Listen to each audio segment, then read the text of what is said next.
Shalom a todos, sejam bem-vindos a mais uma live devocional de número 14 dos 40 dias de avivamento e glória. Sejam todos bem-vindos no nome de Jesus. Vamos compartilhando mais essa transmissão para a glória, a honra, louvor, a majestade e o domínio do Senhor Jesus Cristo, Rei da Glória. Amém? Já estou a compartilhar. Faça o mesmo, por favor, independente se você está agora ao vivo ou se você está assistindo através da gravação. Vamos compartilhar no nome do Senhor Jesus Cristo, Rei da Glória. Glória a Deus, louvado seja o nome do Senhor. Vamos compartilhar. Deus é bom, Deus é fiel. Obrigado, Espírito Santo.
Prontinho, já compartilhado, glória a Jesus, o Rei da Glória.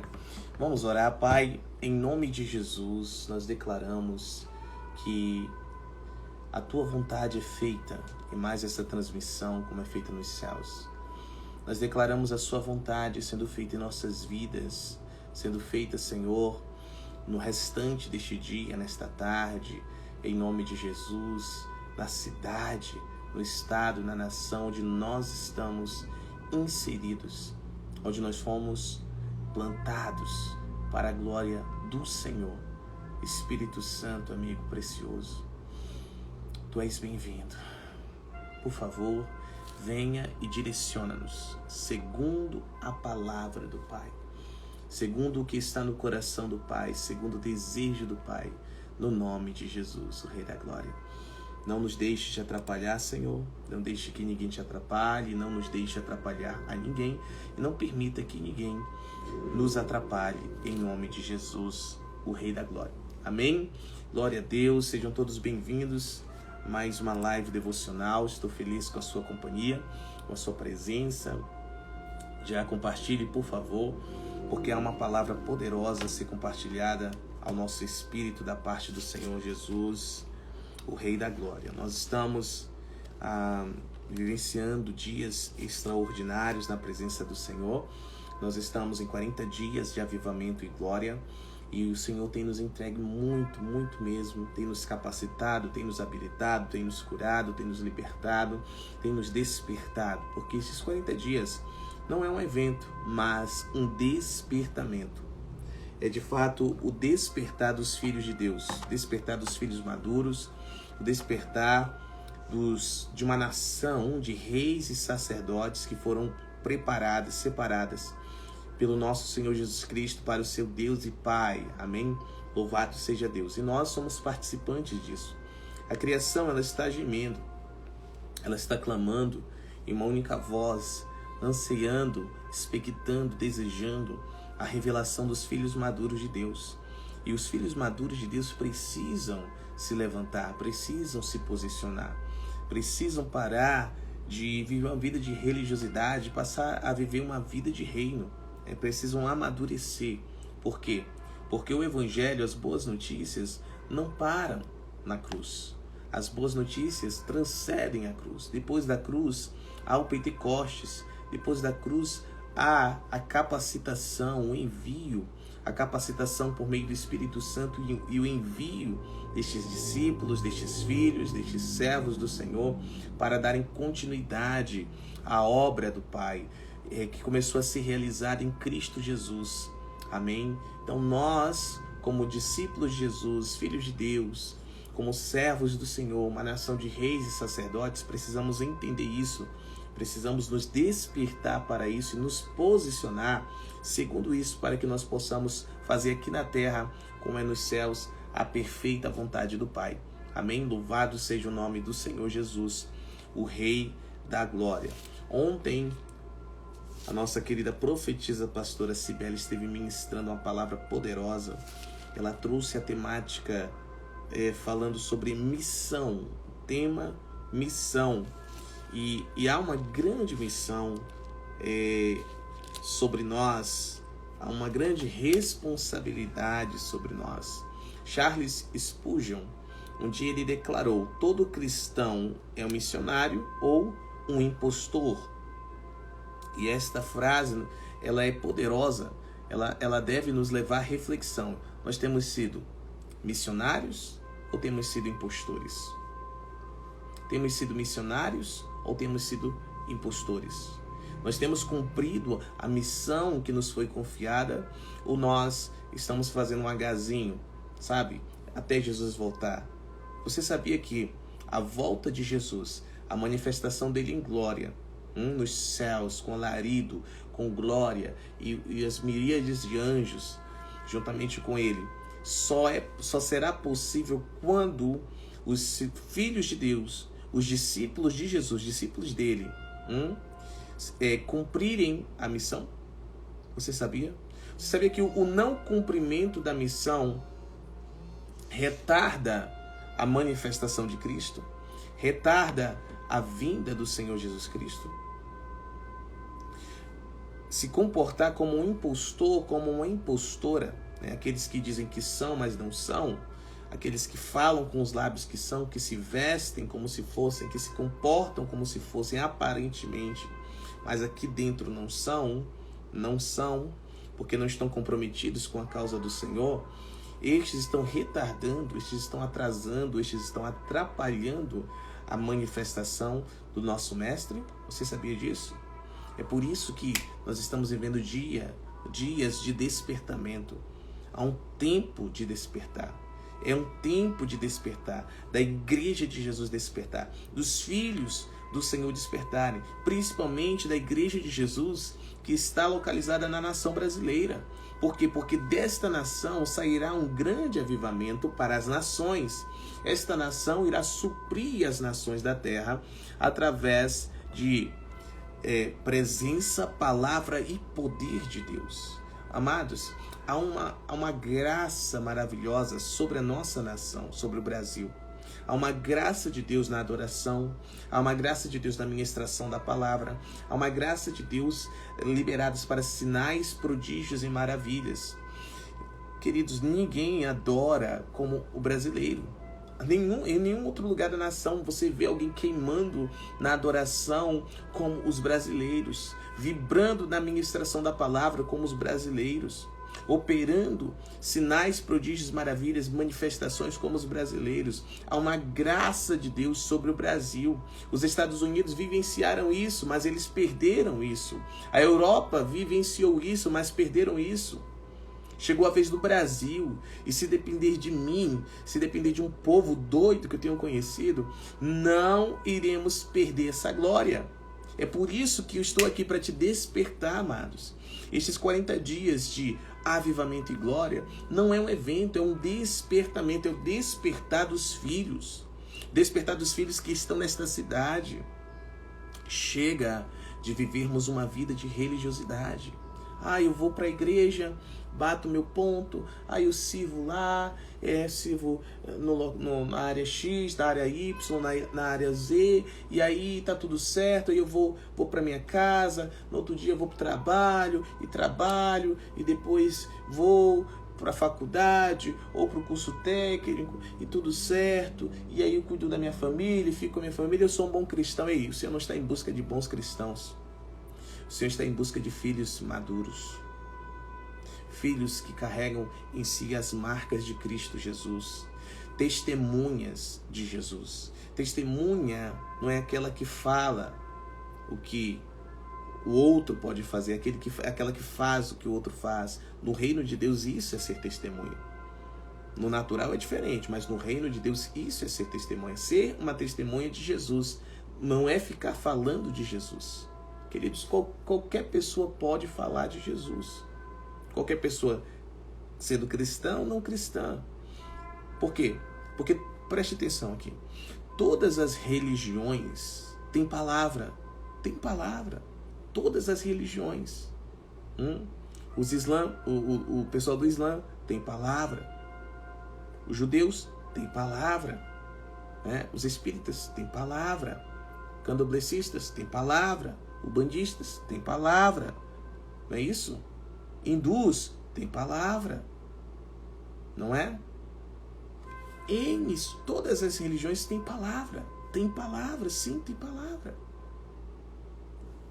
Então, o mundo não precisa de mais palavra. O mundo precisa do testemunho de Jesus. Somente o cristianismo pode revelar Jesus. Pode revelar que Jesus está vivo. Não somente através do caráter, mas através do poder de Jesus, que opera através dos seus discípulos, dos seus seguidores, dos seus filhos. Nós estamos entendendo? Todo mundo está cansado de palavra. Até o coach tem palavra. Seminarista tem palavra. Teólogo tem palavra. Mas onde está a manifestação do reino? Onde está o poder deste reino? Paulo disse lá em 1 Coríntios capítulo 2. Vamos abrir aqui, ó. Olha que interessante. Louvado seja o nome do Senhor. Obrigado, precioso amigo Espírito Santo. Você está entendendo? Está compreensível? 1 Coríntios capítulo 2. Aqui está o que nós precisamos entender com clareza. Ó. A partir do verso 1. E eu, irmãos, quando eu fui até vocês, quem está falando é o apóstolo Paulo, não fui com excelência de discurso ou de sabedoria, declarando-vos o testemunho de Deus. Ou seja, não fui até vocês testemunhando de Deus, testemunhando de Cristo, através de excelentes palavras, discursos bem elaborados. É isso que o apóstolo está falando. Porque eu decidi não saber coisa alguma entre vocês, senão a Jesus Cristo e este crucificado. Essa é a mensagem central do apóstolo. Versículo 3. E eu estive convosco em fraqueza e em temor e em grande tremor. Versículo 4. Aqui está o ápice. E meu discurso e a minha pregação não estavam em palavras persuasivas de sabedoria humana. Ou seja, a minha pregação, o meu discurso, quando eu fui falar a vocês da parte do Senhor, eu não fui com palavras de persuasão, não fui tentando convencer vocês através das minhas palavras. Eu não fui até vocês com entendimento humano, pelo contrário, mas eu fui em demonstração do Espírito Santo e do poder do Espírito Santo. Para qual objetivo? Para que a vossa fé não esteja na sabedoria dos homens, mas no poder de Deus. Nós estamos entendendo? A fé de muitos tem estado firmada, fundamentada na sabedoria humana, na sabedoria de homens. Ah, que doutor maravilhoso, ou teólogo extraordinário. Nada contra a teologia, amados. Teologia, ela tem o seu lugar, né? O estudo de Deus tem o seu lugar, ok? Mas se a nossa fé estiver firmada nestas coisas, amados, existem coisas que a teologia não consegue sustentar. Não consegue mesmo. Existem coisas que a teologia ela é muito frágil, ela não consegue sustentar. Mas o poder de Deus sustenta. Mas a grandeza de Deus sustenta. Mas o reino de Deus sustenta. Amém? Nossa fé, ela tem que estar baseada no quê? No poder de Deus.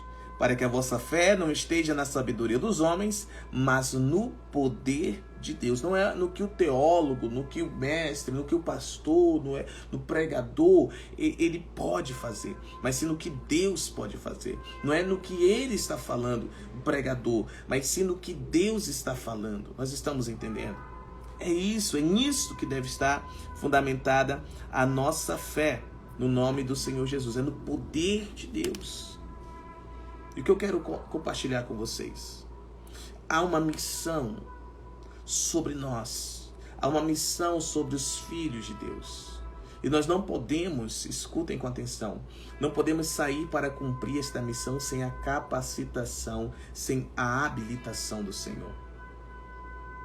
Porque senão nós estaremos tentando convencer as pessoas com as nossas próprias palavras, palavras persuasivas, de compreensão humana, palavras persuasivas de sabedoria de homens.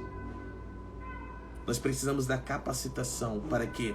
Para que nós ministremos, testemunhemos de Deus, de Cristo, pelo Espírito e através do poder do Espírito Santo. Nós estamos entendendo? Assim, a fé daqueles que nos ouvem será uma fé verdadeira. Será uma fé forte, uma fé firmada em Deus, em Cristo, no reino de Deus. Uma fé que leva as pessoas a passarem, a transporem as dificuldades.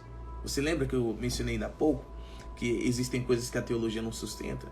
Existem problemas, existem lutas, existem batalhas que a teologia não consegue sustentar, não consegue nos sustentar, queridos. Que as palavras de persuasão humana não conseguem nos sustentar. É aí que muitos desistem, muitos retrocedem, muitos se rendem e assim são ceifados pelas trevas. Mas o poder de Deus, ele nos sustenta. Pelo poder de Deus nós podemos transpor muralhas, podemos passar por cima de barreiras, podemos vencer exércitos inteiros. Pelo poder de Deus, se a nossa fé está firmada, está fundamentada no poder de Deus, naquilo que só Ele pode fazer.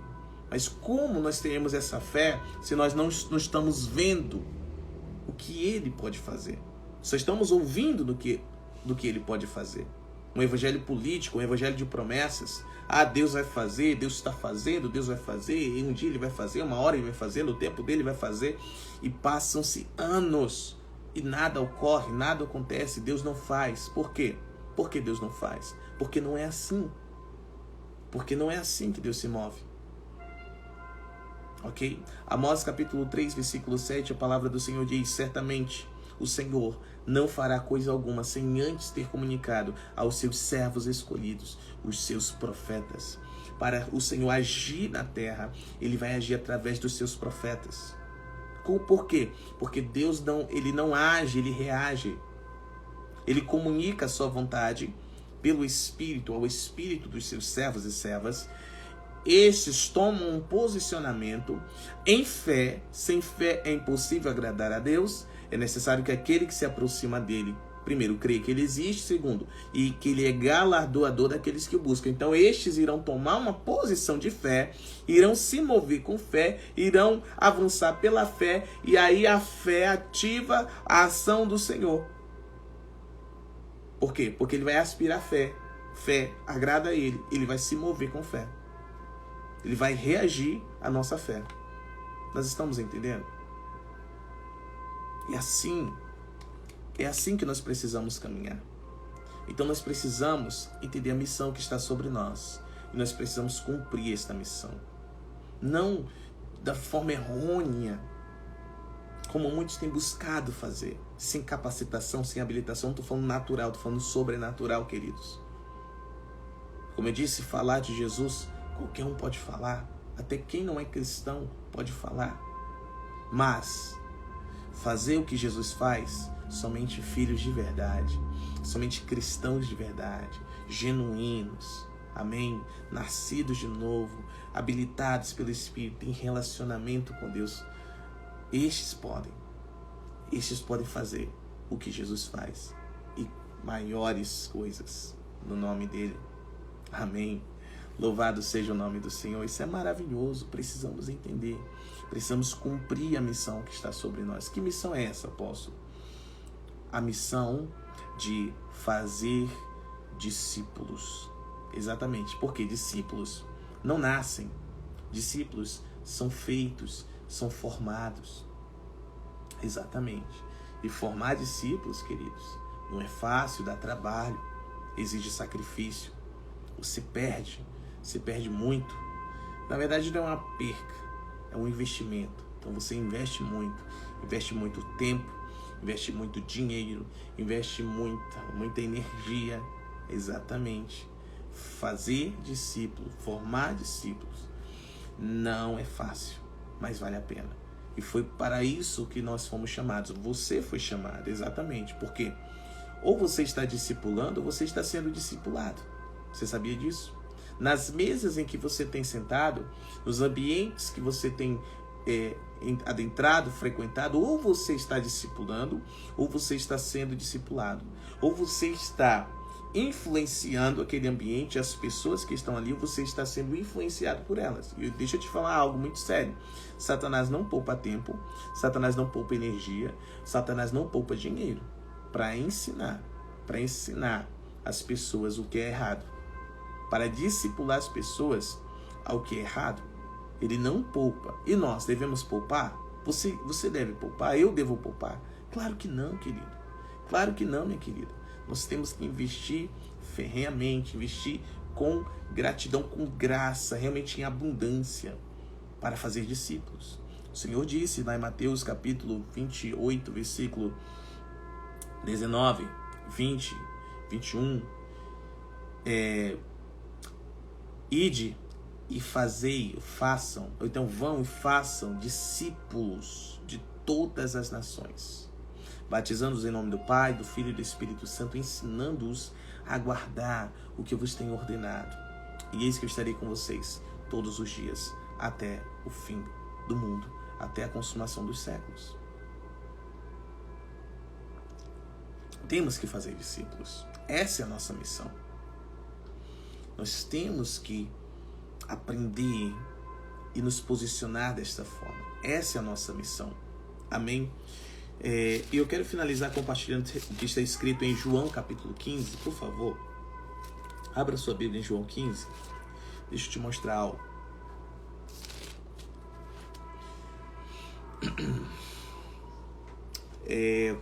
De algumas décadas para cá, esse termo estourou, né? Discípulo, ser discípulo, fazer discípulo, discipulado, né? Discipulador, e etc e tal. Então ficou muito estourado e acabou o quê? Ficando banalizado, certo? Tornando-se um termo banal, sendo que não deveria. Por quê? Porque é um termo bíblico e carrega muito peso. Ser um discípulo, fazer discípulo ou discípulos é uma grande responsabilidade. Tanto quem está formando como quem está sendo formado possuem grandes responsabilidades. Por quê? Porque todo discípulo um dia irá discipular. Ou todo discípulo, a partir do momento que começa a ser discipulado, este já está habilitado a discipular alguém. Porque ele vai transmitir aquilo que ele tem recebido para o outro ou para os outros. Nós estamos entendendo? Por causa da banalização, começaram a surgir muitos falsos discípulos. Como eu disse, Charles Spurgeon escreveu um dia: todo cristão é um missionário ou um impostor. Ok? Missionário é aquele que cumpre uma missão, aquele que cumpre a missão que lhe foi incumbida. Impostor é aquele que parece que cumpre, mas não está cumprindo. Ok? Lá em João capítulo 15, versículo 8, vai nos revelar, o Senhor Jesus nos revela qual a característica de um discípulo verdadeiro. Vamos ler? Escrito está, olha o que Jesus disse, João 15, 8. Nisto é glorificado o meu Pai, que deis muito fruto, e assim sereis meus discípulos. Então, em uma única coisa, o Pai é glorificado. No quê? Que demos muito fruto, não no plural, mas no singular, fruto, um fruto, mas muito deste mesmo fruto, amém? E assim sereis meus discípulos de verdade, discípulos verdadeiros. Então, os verdadeiros discípulos são aqueles que estão produzindo, gerando, dando muito fruto. Deixa eu te perguntar, você tem sido um discípulo de verdade? Ou você tem sido um impostor, uma impostora? Eu tenho sido um discípulo de verdade? Ou eu tenho sido um impostor? Primeiro, vamos entender o que é esse fruto. O fruto de Deus é uma pessoa. O fruto de Deus é Jesus. Jesus, o Cristo. Jesus, o ungido de Deus. Jesus, ele foi liberado, ele foi plantado, ok? Na terra, certo? Com um propósito, morrer.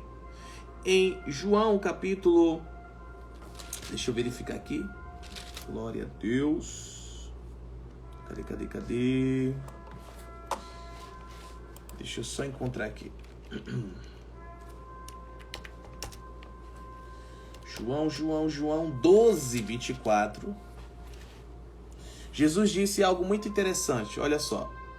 Na verdade, eu vos digo, se o grão de trigo caindo na terra não morrer, permanece só. Mas, se morrer, dá muito fruto. Fruto no singular. Ok? Quem ama a sua vida, perdê-la-á, e quem neste mundo odeia a sua vida, guarda-la-á para a vida eterna. Se algum homem me serve, siga-me, e onde eu estiver, ali estará também o meu servo. Se algum homem me servir, meu Pai o honrará. Agora a minha alma está perturbada. E que direi eu? Pai, salva-me desta hora? Mas para esta hora é que eu vim. Pai, glorifica o teu nome. Então veio uma voz do céu dizendo, eu já o tenho glorificado e novamente o glorificarei. Jesus é o fruto de Deus. Este foi lançado na terra como uma semente, não foi? Não foi quando o Espírito Santo veio sobre Maria, aquela donzela que estava prometida em casamento a José, quando a sombra do Espírito Santo, o poder do Espírito Santo a cobriu, a semente de Deus foi lançada dentro do ventre dela, e esta semente veio a ser chamada de Jesus, o Filho de Deus, não foi isso? Cujo propósito era morrer, e ele morreu, sim ou não? Se ele não morresse, ficaria só, mas ele tendo morrido, ele pôde então gerar muito fruto. Agora pensem comigo, quem são aqueles que irão gerar esse fruto, muito fruto? São os seus discípulos, queridos, discípulos verdadeiros. Jesus é o fruto de Deus. Agora você entende o que o apóstolo Paulo quis dizer quando escreveu, mencionou em uma de suas cartas que Cristo em nós é a esperança da glória. Nós estamos entendendo? Cristo em nós é a esperança da glória. Cristo nas pessoas é a esperança destas pessoas conhecerem a glória, entrarem na glória, desfrutarem da glória e viverem na glória do Pai. Essa é a nossa missão, gerar o fruto de Deus dentro de cada pessoa. E como que isso ocorre? Esse fruto não é gerado, querido e amada, quando a pessoa nasce de novo, não. Ganhei uma alma para Jesus, glória a Deus, vou para a próxima. Não é assim. Não é assim que ocorre. Não é assim que acontece. Estamos entendendo?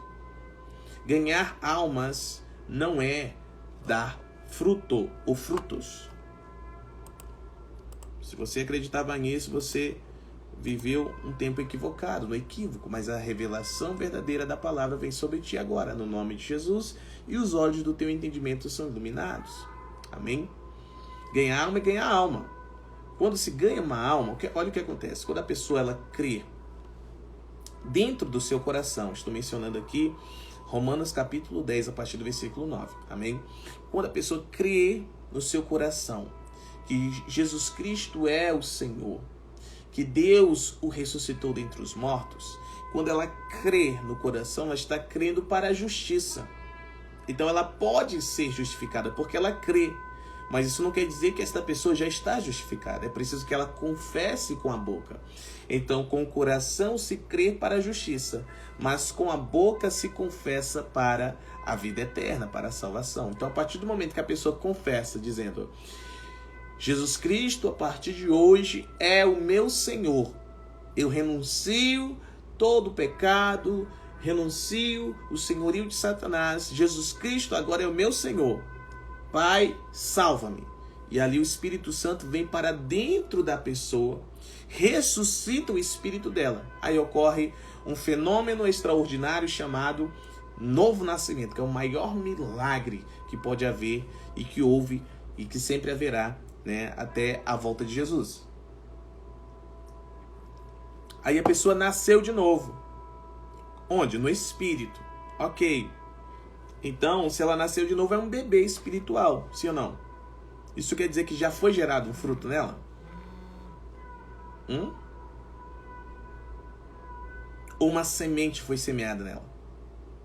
Você está entendendo? E essa semente precisa se desenvolver.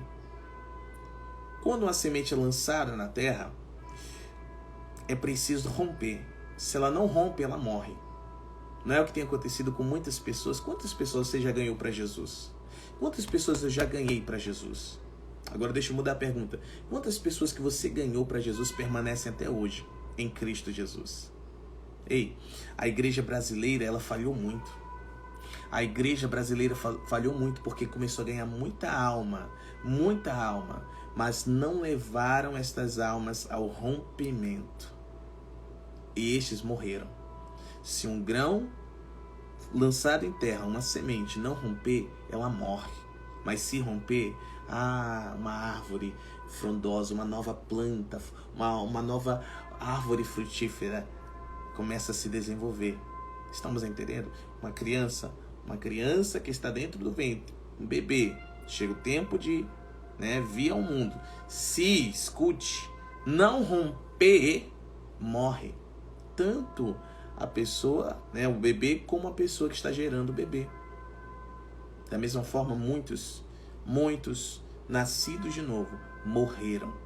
Morreram por quê? Porque não houve quem os levasse ao rompimento. É preciso haver rompimento. É preciso haver rompimento. E sabe como é que ocorre o rompimento? Através do discipulado. Jesus, ele separou para ele 12 discípulos. Durante 3 anos e meio, Jesus impulsionou esses discípulos ao rompimento. Quantas vezes Jesus disse: até quando eu vou estar com vocês, seus incrédulos? Quantas vezes Jesus disse: vocês ainda não entenderam o que ensinei para vocês? Quantas vezes Jesus disse: vocês já se esqueceram? Vocês não estão lembrando das multiplicações? Quando multiplicamos, quando houve a multiplicação de 5 pães e 2 peixes, quantos cestos sobraram? E depois da outra multiplicação, quantos cestos sobraram? Estamos entendendo? Levando-os ao rompimento. Sabe exatamente quando eles romperam? Quando a promessa do Pai se cumpriu. Quando o Espírito Santo caiu sobre eles. O poder do Espírito Santo. E tudo volta lá para o começo, né? Não basta nascer de novo. Tem que ser revestido pelo poder do Espírito Santo. Tem que ser despertado pelo Espírito Santo. E tem que ser discipulado por homens e mulheres cheios do Espírito Santo para uma vida no Espírito. Aí ocorre o rompimento. Porque quando a pessoa nasce de novo, o espírito dela está pronto, mas a alma ainda é fraca ainda. A alma ainda governa, a alma ainda se inclina para as coisas naturais, carnais. Ela não sabe ainda como caminhar no espírito. Aí entra o discipulado. Vejam bem, os discípulos andavam muito na alma, na carne, entenda, carne não como uma matéria, mas alma, sentimentos, pensamentos, intenções, vontades, desejos. Ok? Medos, anseios. Não era isso? Você lembra de Pedro? De Pedro vê, juntamente com os 12 ali, eles estavam no barco, vê Jesus andando no sobrenatural, andando no Espírito. Uau, que legal! Pedro ficou deslumbrado, os demais ficaram com medo. E Pedro falou, olha, se é o Senhor mesmo, Jesus, me diga uma palavra que eu vou até o Senhor. Olha só que ousadia, Pedro estava rompendo, aleluia. Aí vem Pedro sai, começa a andar sobre as águas, mas em algum momento, houve um momento ali que ele parou de andar no Espírito, começou a andar a partir daquilo que ele estava sentindo, a partir daquilo que ele estava vendo. Então ele começou a ver o vento, sentia as ondas batendo contra ele e tal, debaixo dos pés dele, e aí ele sentiu medo, e aí começou a afundar. E ele gritou, mestre, socorre-me! E aí o Senhor pegou ele pela mão e trouxe de volta. Você está entendendo? Pedro estava rompendo, né? E eu tiro o chapéu para Pedro, porque ele andou 2 vezes sobre as águas. Afundou, mas pelo menos andou. E os demais estavam lá no barco, tudo olhando, torcendo contra. Afunda, afunda, afunda. Não era assim não? Bando de carnais. É através do discipulado. E o discipulado não é para nos ensinar a sermos pessoas melhores. Preste atenção. O discipulado é para nos ensinar, é para formar Cristo em nós. Se em uma mesa você não se levanta dela mais parecido com Jesus Cristo, pode mudar de mesa, porque essa mesa aí não tem Cristo. Toda mesa que nós sentarmos, toda vez que nós sentarmos com alguém, nós temos que nos levantar mais parecidos com Jesus. Nós estamos entendendo? Essa é a nossa missão, é gerar Cristo dentro das pessoas. Por quê? Porque o Senhor, Ele não vem buscar uma igreja imatura, uma igreja neném, uma igreja bebê. Deus, o Pai, Ele está preparando uma igreja madura, semelhante a Cristo.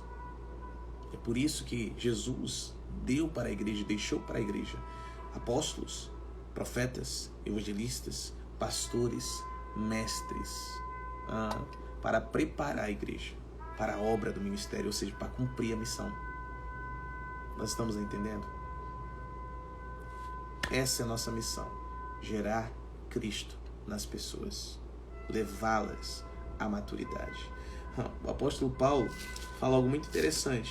Quero finalizar com isso aqui no nome de Jesus. Deixa eu ver. Glória a Deus. 1 Coríntios capítulo 4, versículo 15. Aqui está, ó. Shalom, shalom, meu pastor. Amém. Glória a Deus. Muito obrigado. Agradeço de todo o coração. Louvado seja Deus.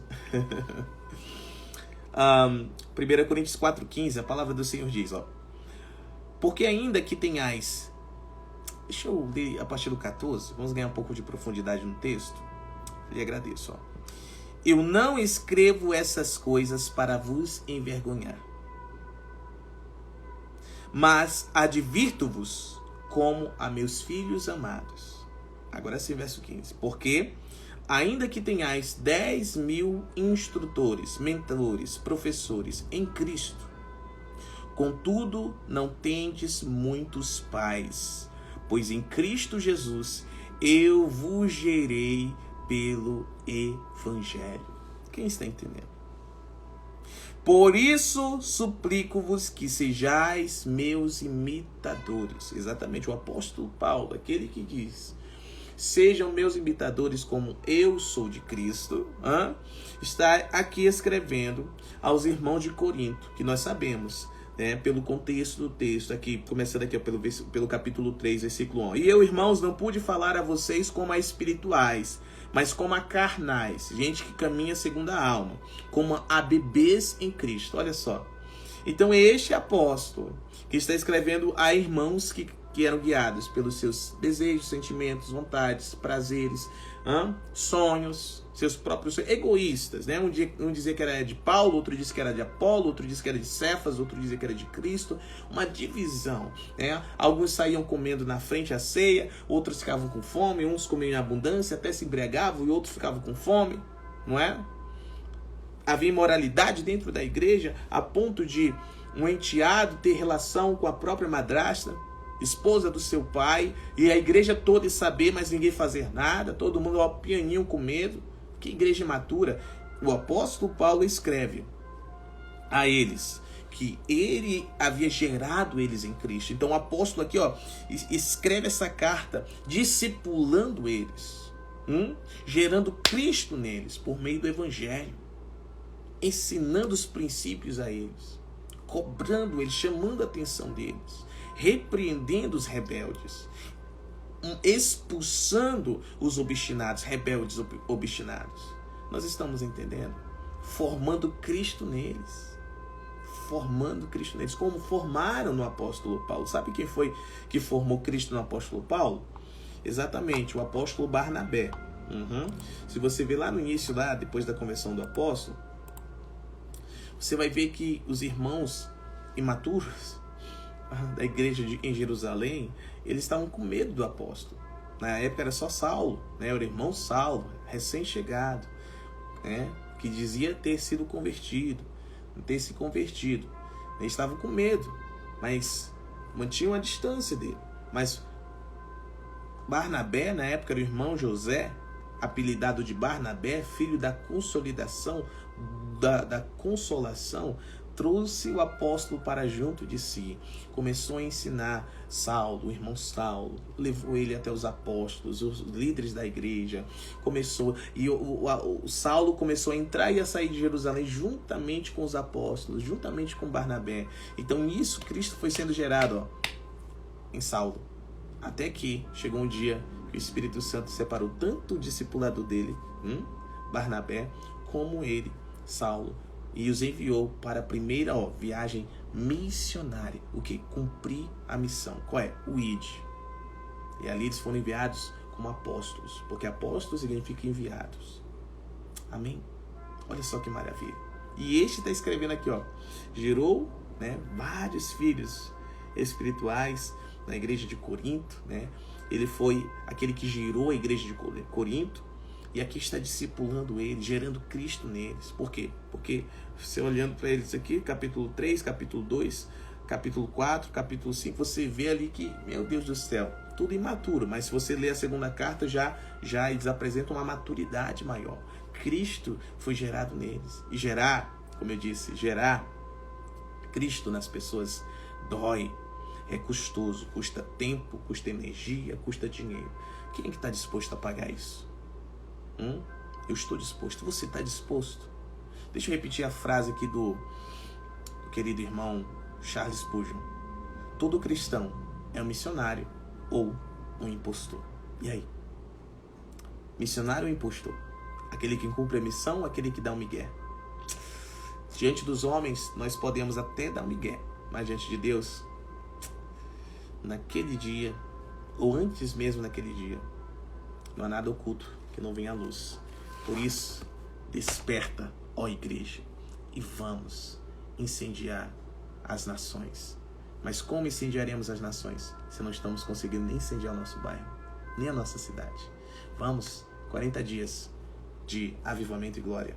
Vamos juntos viver esse grande despertar, o despertar dos filhos maduros de Deus, para uma vida santa, justa, piedosa, uma vida de cumprimento da missão, sendo habilitados, capacitados, incendiados, curados, libertos, salvos, para irmos fazer o mesmo com outros, por onde nós passarmos, no nome de Jesus.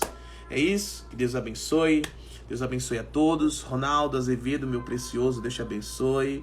Meu querido pastor Alex, Deus te abençoe. Minha amada irmã Luzia, Sandra, Deus te abençoe. Minha amada irmã Rúbia, Deus te abençoe. Daniel, Deus te abençoe.